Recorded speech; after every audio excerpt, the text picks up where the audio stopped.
Welcome to the Astrology Land, where I enlighten you about your zodiac and the luminaries. I'm a Scorpio. How about you?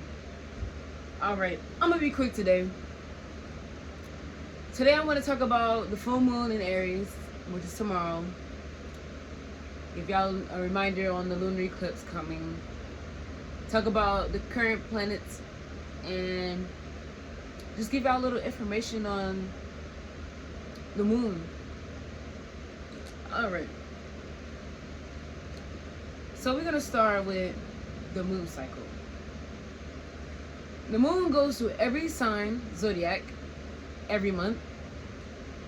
And it takes roughly about 29 and a half days. It's the fastest moving luminary as well.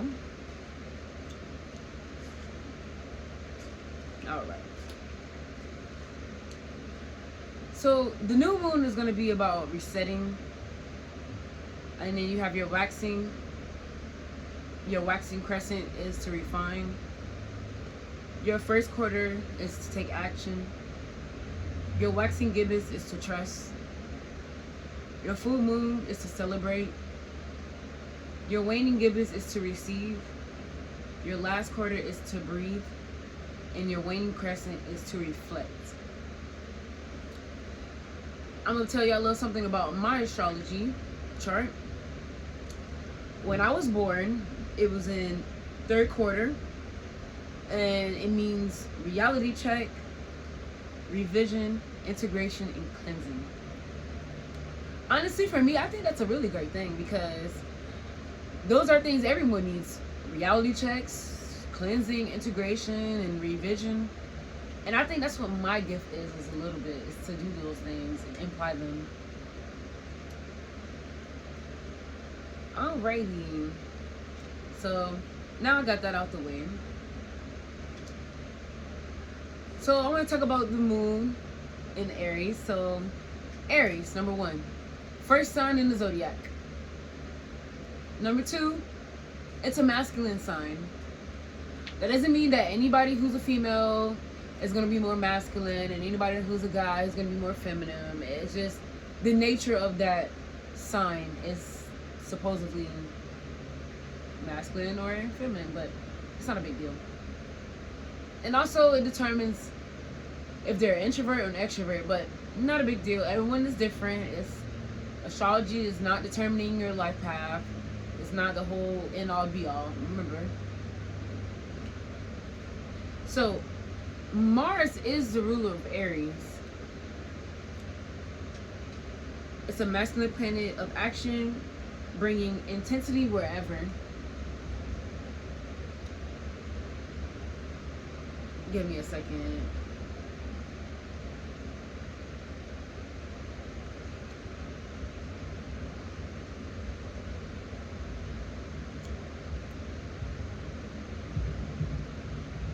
Just want to say something real quick on Mars.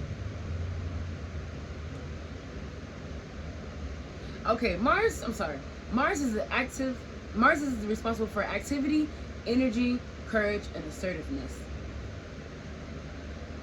It says Mars symbolizes the need to get what we want.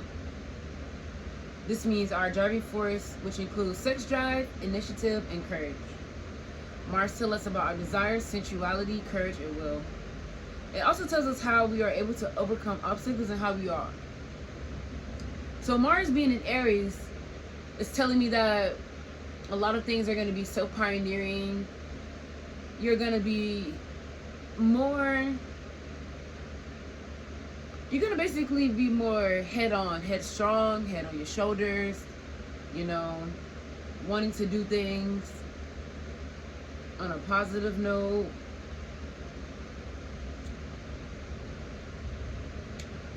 And Aries is a cardinal sign.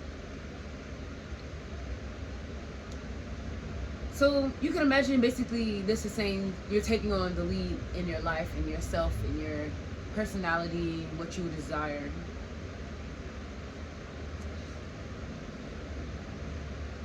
And so since we're talking about the moon rules Cancer. Each It sees each signs every month, the moon. It is obsessed with security. It loves being home, prefer a feeling of security and consistency, and have an intuitive grasp on carving out own territory.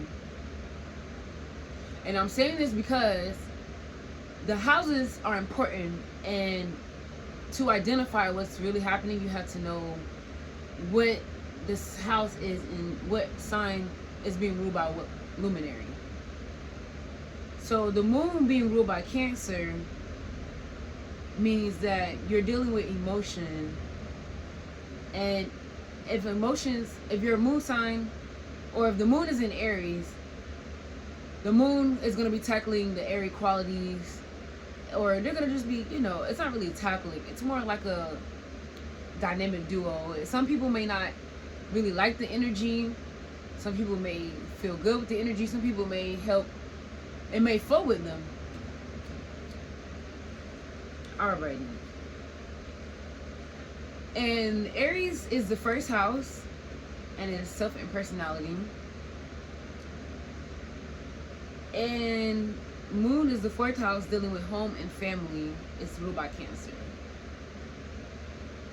So y'all can put it together a little bit based on your thoughts. Also want to remind you that there is a lunar eclipse on November 8th, which is a Tuesday. And it's going to be around 3 in the morning to 6:51 in the morning. I will be outside for that. I don't care if I even have to go to work. I will be outside.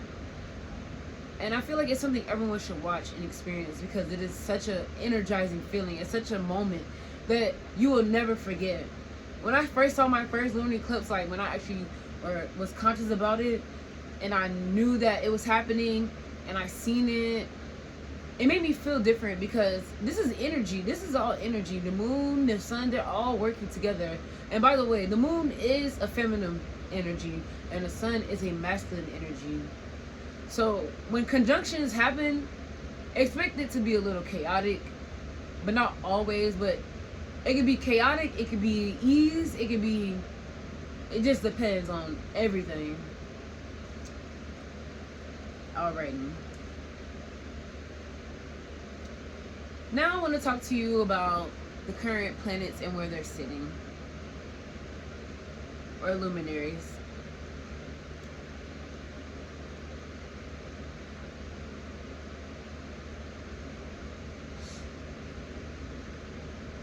So right now, the moon and Jupiter are in Aries. Uranus is in Taurus. Mars is in Gemini. Mercury is in Virgo. Venus is in Libra. The sun is in Libra, because it is Libra season. Libra is a masculine sign. Pluto is still in Capricorn. And Saturn is in Aquarius. And last but not least, Neptune is in Pisces. Now there's a lot of good stuff going on in this chart. And then also right now, the sun is, not the sun, yeah, well, the ascending is in Aries, and the descending right now is in Libra. The highest point in the sky where the sun is, or was during the day, which is today, is in Capricorn, and the lowest part of when the sun was in the sky was in Cancer.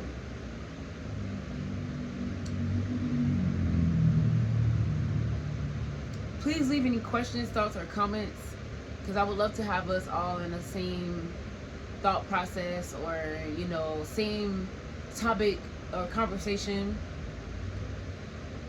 And that's really all for today. So, closing out, that's all I have to say. Forget it. I was going to put the music on, but alright. Thanks for tuning in, ladies and gentlemen, and I'll see you soon.